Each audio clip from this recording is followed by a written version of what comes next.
अस्सलाम वालेकुम। Kufra times की इस खास डिबेट में आपका बहुत बहुत खैर मकदम है। चूंकि आज हम एक बहुत ही अहम मुद्दे को लेकर बात कर रहे हैं, वो ये है कि मुसलमानों में जो लीडरशिप है अराउंड द वर्ल्ड, क्या वो पॉलिटिकल लीडरशिप कम है, या उसकी वजह से फिर किन जो नेक्स्ट जनरेशन है उनको किन चीजों का खुमियाजा भुगतना पड़ रहा है। क्योंकि हमारे साथ जो आज खास मेहमान जुड़ने वाले हैं वो यूनाइटेड स्टेट्स है, इसलिए ये जो डिबेट है आगे ये हम इंग्लिश में उनके साथ करेंगे। उर्दू और हिंदी जो है उन्हें बहुत कम समझ आते हैं या वो बोल पाती हैं। तो उम्मीद है कि जो हमारे व्यूवर्स हैं इंशाल्लाह उन तक वो भी हमें इसमें साथ देंगे, और हम इंशाल्लाह इसके साथ ही जहाँ पे डिफिकल्टीज होंगी वहां पे हम चाहेंगे कि हम लोग इसको जो है ट्रांसलेट भी करें। और मेरे साथ आज जो इस प्रोग्राम में शामिल है वो एक खास मेहमान है, वो नेक्स्ट जन शो होस्ट करती हैं, वो एक एक्टिविस्ट है, यूएस बेस्ड, आमिना अहमद। अस्सलाम वालेकुम Amina. Welcome, Salam Irfan. Amina, thank you so much and welcome to this program. Thank you for having me. Such an honor to be with you. Yeah, thank you. Amina, first I want to know, because you have interviewed a lot of people, whether it is whether those Muslim activists, whether the other minority activists. Do you think that there is a lack of leadership in both the countries, because both the countries are democracies and there's a scope for the rise of leadership in the United States and in India?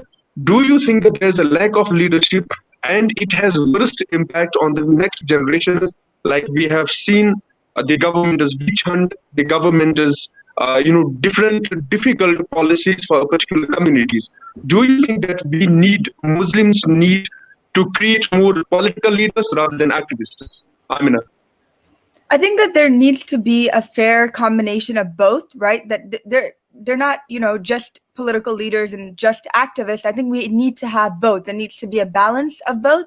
And because in both the countries, like back in India and here in the United States, we are democracies, but it seems that our leaders are going far from that name, particularly in India, where, some of these secular democratic values seem to only be present on paper, right? We're not seeing them in the actions, in the bills, in the laws, and the implementation part of it. So I think that the leadership in both of our countries is not, what we would say ideal democratic leaders. But I think that because of that, because of the young people seeing that their countries aren't going in the right direction, that they aren't giving them the rights and the justice and the freedom that they promised them, young people are starting to stand up and take a lead, whether that be through activism or getting politically involved. And I think in activism, there's different type of activism, right? You can work on lobbying and the bills that are there as well. So I think with activism, it doesn't just have to be exclusive to human rights and things like that. We can work in the political atmosphere, and we are seeing young people starting to do that as well. No, but I mean, my question was particularly in context. If we have seen recently, like there was CAA and NRC bills, which took India by storm. There were protesters everywhere, except the Asaduddin Owaisi and a few Muslim political leaders from his party who are in the parliament, and a few like Ghulam Nabi Azad from the Congress. Muslim voices I'm talking about, none of the other were there who could have raised more voices and could have pressured the government not to implement such laws, not to pass such bills. But it happened, like we saw it also during triple talaq bill. That was also criminalized. Do you think that? Yeah. So, please? Yeah, so the thing is, even here in the United States with the Muslim ban, right, the ban that they put, and you're talking about India as well, the CAA and the NRC and NPR, and it's like, why are people not rising up? Why are people not taking a stand? The reality is we don't have adequate Muslim leadership here in the United States. We have a couple of politicians, couple of people in Congress. That's not enough, right, to put a stop to things like this. In India as well, I don't know how controversial I'm allowed to get on here, but the reality is we don't have good Muslim leadership in India or in the United States. And that's why we need the young people to change that, to change the direction, because the situation is not going to change if we don't have Muslims in power. And the people that are in power, right, they are afraid, many of them, because they are a minority in those positions of power. So I think we do need more Muslim leadership in order to stand up and raise a voice against these powers. But as U.S. elections, only 24 days, after 24 days Right. there will be elections in the United States. Do you think that there is a gridlock? Like if we like we saw Ilhana Omar, Wajida Khalid, they have sometimes raised concerns.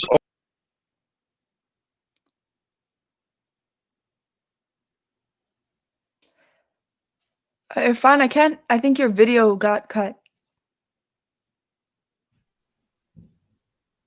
Hello? Irfan, your video had gotten cut. Can you repeat the? Yeah, exactly. It was basically that, as I told you here, it is 2G working, so sometimes No internet is problem. bad. So my question was that, after 24 days, there are elections in the United States. We have seen some voices, we have heard them, like Ilhan Omar in particular, that they raised the important issues regarding to the Muslim, whether it is the United States or it is somewhere else. But why there is, even in the United States, there are so many activists, Muslim activists, but they are not participating in the political activities. They are not politicians. They are not representing the people. What's the main cause that people from the Muslim community don't choose to enter the mainstream politics? What do you think about it? I think that we are starting to see a rise in it, right? We have two Muslim women politicians in office as well. Are you hearing the reverb in my voice right now? Sorry, yes, I can hear you. There's an echo. Is that okay? I think it's from your side. Okay, no problem. So what I'm saying is that we are starting to see a rise of Muslim politicians in the past 2 decades, I would say, and it's only getting better, right? We have state senators who are actually Muslim, and it's not this kind of odd type of situation anymore, right? That it's getting more normalized, but we're still on that path. We haven't gotten to the point where it's like we have enough, a good amount of Muslim representation. We're on the path to getting there. I think that it's getting a little better, and you are right, right? As Muslims, we need to get more politically involved, and some might say that it's a bit too late, right? With the implementation of the CAA, with the implementation of the Muslim ban, it seems that Muslims are too far, far too late in the game. But the reality is, we still have a little bit more time. We need to take it on ourselves to get involved today, right? We can't wait till tomorrow. We can't wait till the next generation. So I think that we are getting there, but we are not there yet. We're still in the process. And the problem with young activists, I think, is many of us think that we are the first people to ever demand change. But the reality is, we are the people in our generation to demand change, and we're doing it in the ways that we can, whether that be through media and other ways as well. But we have to take the guidance of the people that came before us, right? Our fathers, our forefathers, for instance, who immigrated to the United States. They might not have gotten as politically involved as we would have wanted them to, but there are still platforms that we need to use that they have established, right? We can't just start from nothing when there's something already there. So I think that we have to take advantage of the platforms that are already there, but grow them more. So, see, Amina, you have you have closely seen the anti. Irfan, once again, I can't see your video or hear you. I don't know if you can hear me. Amina, you hello. Hello, yeah, I can hear you. Yes. So, Amina, you have, I believe that you have closely watched the anti-CAA protests in India. Like the people, we saw, Umar Khalid, there are other activists who are active, very much active, and they basically gave a sense to the Muslims that how and why CAA and NRC together will be much more harmful against the community. So, when as an activist they can do that, because I believe that there is a need for the political representatives who at least can pressure the government, if they are not in the government, like we have seen in Ilana Umar case, we have seen Asaduddin Owaisi in India. Don't you think that this is much need, that a common platform is being created by a Muslim?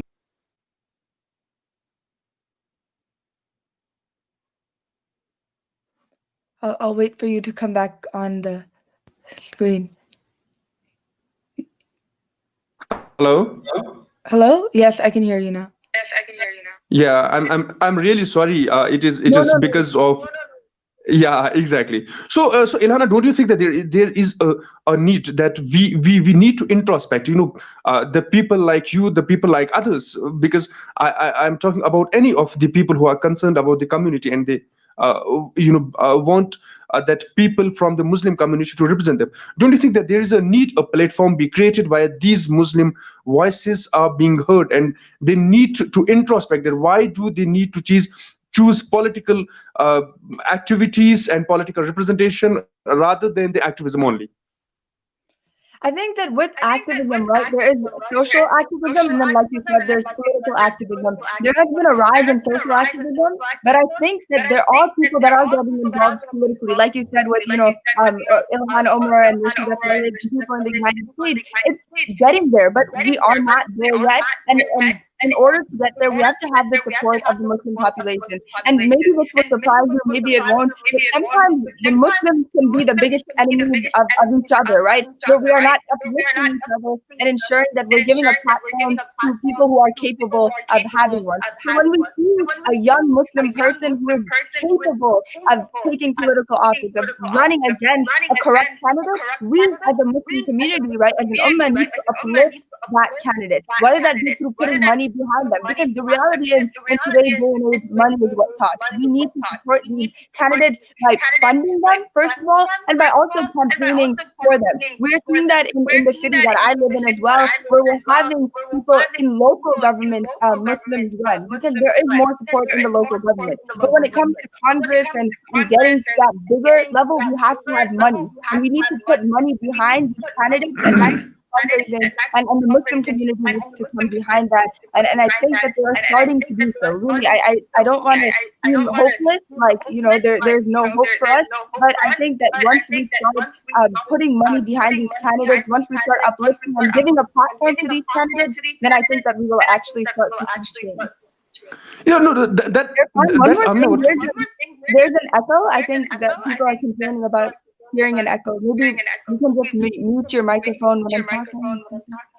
Okay, hold a minute. I'll check it out. Hold a minute, please. Okay. Okay, is it okay now? It is okay now.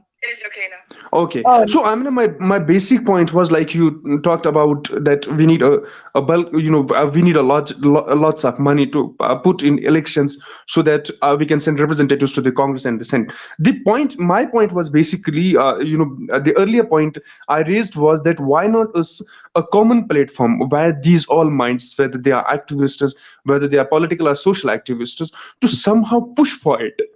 Why can't we do it to push for it?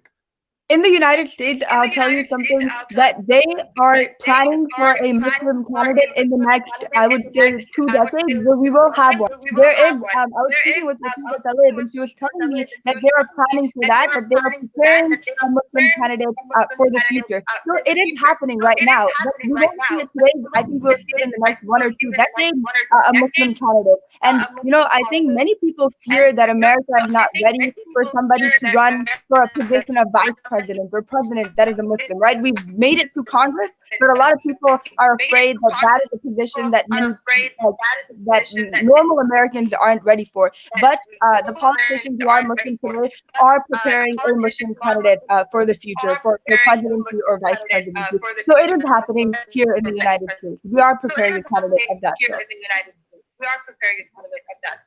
What is the difference? Because you have interviewed a lot of people from India, also a lot of people, Muslims and other minority groups from India and United States both. I just want to know what is the difference between the political activities in both the countries, because in both the countries people try.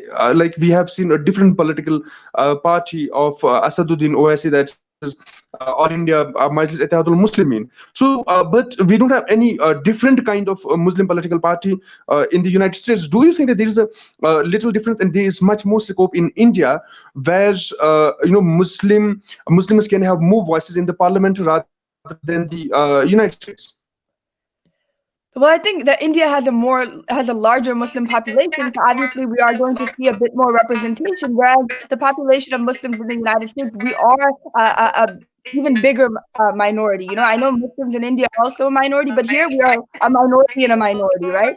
So I think that obviously in India we are going to see more representation because there are more Muslims. But in the United States, we just had, recently Muslims immigrating here. When they immigrate here, their first priority is to feed their family, to educate their family. It is the kids of those immigrants that go on to run for political office, generally speaking, right? So that is why, with the generation that I'm in, the Gen My particular Yes, Go ahead. I mean, my particular point was regarding the political party, a different political party, why we have seen in India. Sure. Asaduddin Owaisu is from Hyderabad and he leads up national political party right now.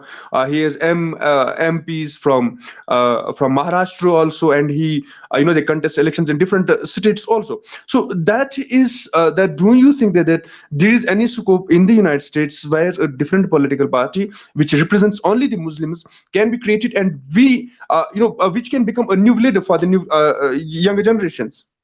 I don't think so because most Muslims align with the Democratic Party, and I think that we don't need a new a party that only represents Muslims, right? We can find a party that aligns with our ideals, whether that be pro-immigration and things like that. So we don't need to create another party. I just think that we need to take the already existing parties today and make sure that we get them to support some of our ideals as well. Because I think that with the Democratic Party, they aren't liberal enough as many of us would want them to be. They don't support our ideals as much as we would want them to be, but they do support it more than the opposing party. So I think that we have to continue to fight to make sure that these parties align with us. And I don't really think personally that today is the best time to create a new political party.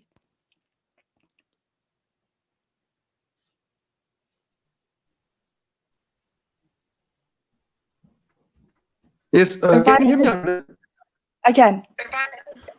Yes, please you continue. Yes, please you continue. Sorry, I think you cut off again. Hello. Hello, yeah, I can hear you. Yeah. Okay. Can you hear me now? Mhm. Can you hear me now? Yeah, I can hear you. Okay. I mean, on the another point, do you think that there's, the Muslim education, the kind of qualified people in the United States and the kind of lack of, knowledge and education and the degrees in the India, that is one of the differences where we feel that India needs a different political party for the Muslims only, which will talk and which will uplift the community rather than the United States. Do you think that this is one of the main reasons?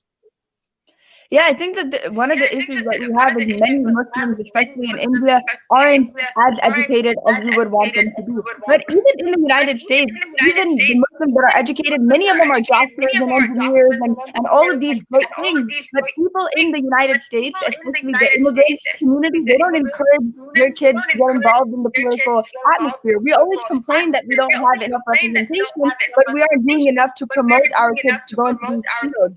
So I think that even, the problem obviously is illiteracy, but here when there is literacy, there isn't enough political involvement because these people, these kids, these Muslim community, they're involved in the medical field, in the engineering field, but not in the political field. No, but what is the solution for that? Because that's an important debate right now. That when USA is heading for the elections, by the end of the month. So, do you think that there is a need, and what is the basic problem that people come for the politics? I think we need to diversify, right? That is the main problem, that we only stick to two careers because we think those are the ones that will make us successful. But we have to open our minds and start to realize, which people are starting to realize, that only if we start to go into these different fields, whether that be media or politics, is when the representation of Muslims is going to be good. The reality is, we always complain about misrepresentation. If we don't have Muslims in these positions, how are we going to have adequate representation? So we need to promote our children and the people in our generation to start going into these different fields in order for them to get involved, right? Beyond the fields of STEM. Do you also think that, I want to know about this for the audience also. Do you think that the majority class in the United States is like the Repeat that. Sorry, Okay. With the majority class, like we have seen, is similar to like United States, and the elections, they are being held in the same pattern like the India does. Like the main the political parties always highlights the good of India I can't for the hear you. opposition. Is it the same pattern in United States also? I'm so sorry, but your question cut off, so I couldn't hear that. Okay. So my question is that, do you think that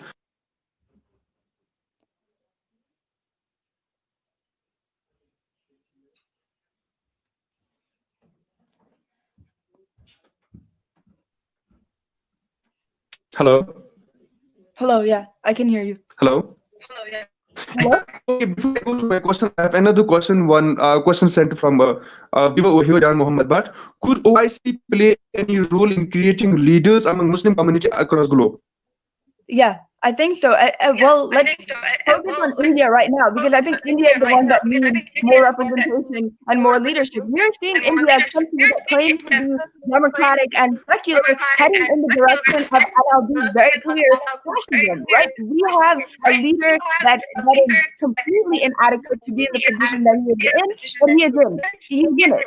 He's not qualified. So in India, we need to create leadership, Muslim leadership, so that and leadership from the minority population. I don't want to just limit it to Muslims.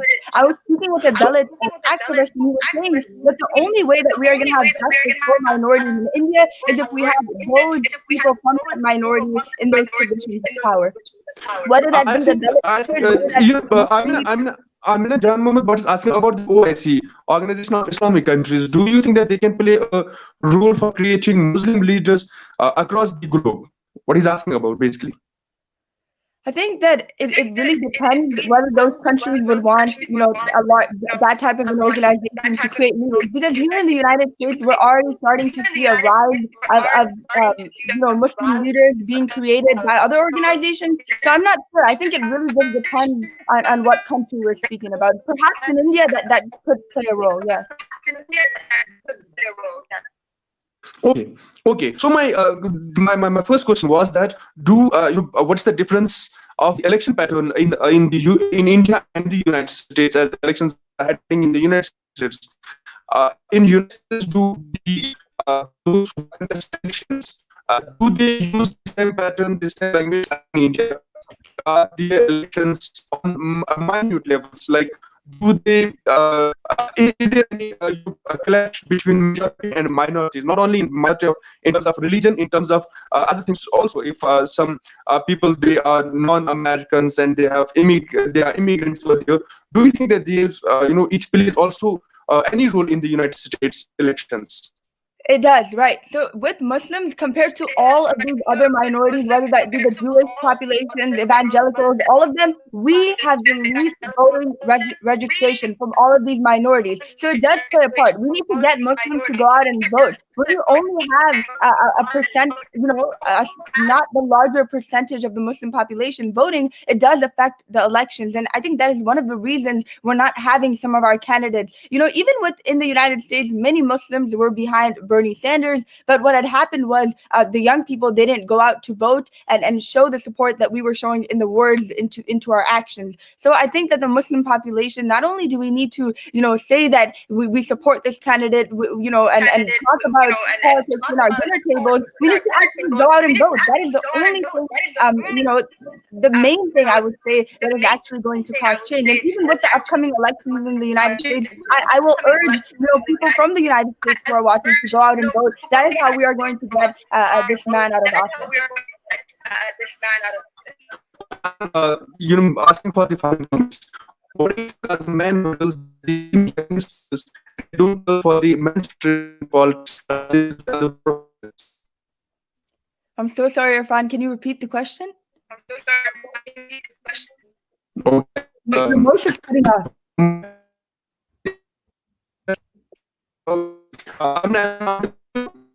Irfan, you're inaudible.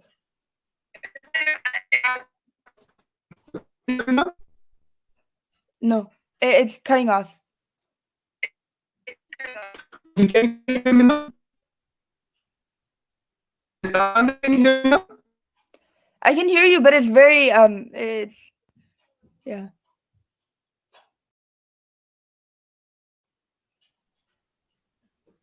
Okay, it is better. Okay.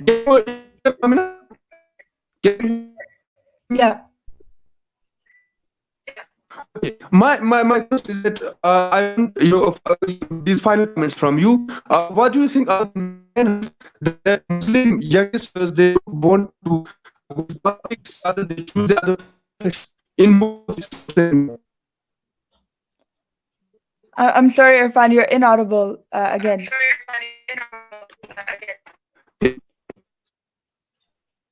I think can you hear now, Amna? Am I audible? Yeah, now you are. But you're cutting off as you start speaking.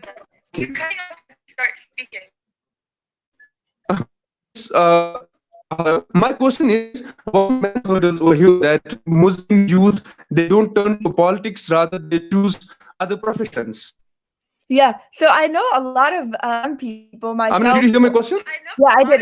Is it why do young people turn to other fields rather than politics or?